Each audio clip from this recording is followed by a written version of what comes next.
მოგესალმებით. არც თუ ისე სასიხარულო ამბავი მინდა გაცნობოთ. გარეთ საშინელი ქარია. ამავდროულად გარდაიცვალა ბერი ნიკოლოზი. ფართო მასებისთვის ცნობილია, როგორც მამა გაბრიელ ურგებაძის სულიერი შვილი და მოწაფე, აგრეთვე ორიოდე წიგნის ავტორი, რომლების სახელებიც ნამდვილად აღარ მახსოვს. იგი ცხოვრობდა ასკეტურად.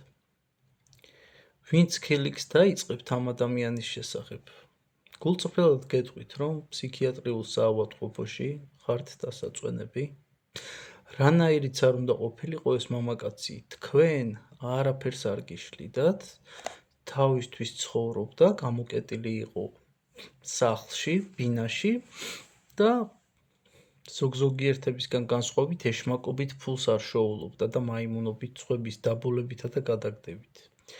ამიტომ სანამ ვეღაცაზე ხილიქს და ღადაობას დაიწყებთ, ჯერ საკუთარ საქციელებზე დაფიქრდით და მერე განიკითხეთ სხვები და იღატავეთ. აი ეს ფანატიკოსები, ეს სექტა, თქვენ ვინ ხართ რეალურად?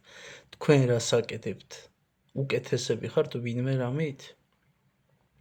რაღაცა არ მგონია რომ ეგრე იყოს. ხო და არ არის რა ლამაზი უბრალოდ ყველაფერს თავი დაანება მოხუცი ადამიანი იყო. აი 18, 20 და 30 წლის ადამიანი რო დგახარ და თესლაობ და ვითომ ღადაობ, რავი. წად დედა შენზე ითესლავე და იღადავე, დამიჯერე უფრო მაგარი იქნება. შეიძლება ბევრს გაეცინოს უფრო. ვიდრე ადამიანზე, რომელიც მართლა მრავალ ტანჯვა გამოვნავლელი იყო, მოკლედ რა.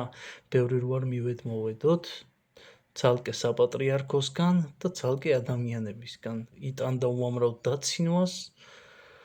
რავი, თავის ჯვარი ზიდა ამ კაცმა რა და აი თქვენ მოდი რა გეხვეწებით და ნუ გადაუწყვიტავთ ახლა მამა ნიკოლოს 64-ში მოხვდება ჯოჯოხეთში, ცხონდება თუ ვერ ცხონდება, ეგ ღმერთის პრეროგატივაა, ღმერთის გადასაწყვეტია და მოდი რა ჩვენ თავებს მივხედოთ ესე ჯობს.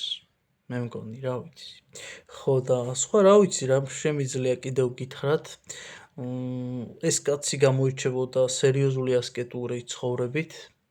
ხო და რა ვიცი, აი ადამიანებს ეხმარებოდა, როგორც მატერიალურად, ასევე სულიერად და თქვენ რას აკეთებთ, თქვენ?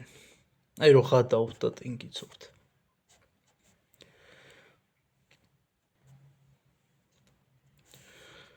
ღმერთმა გაპატიოთ. მოკეთესია რა.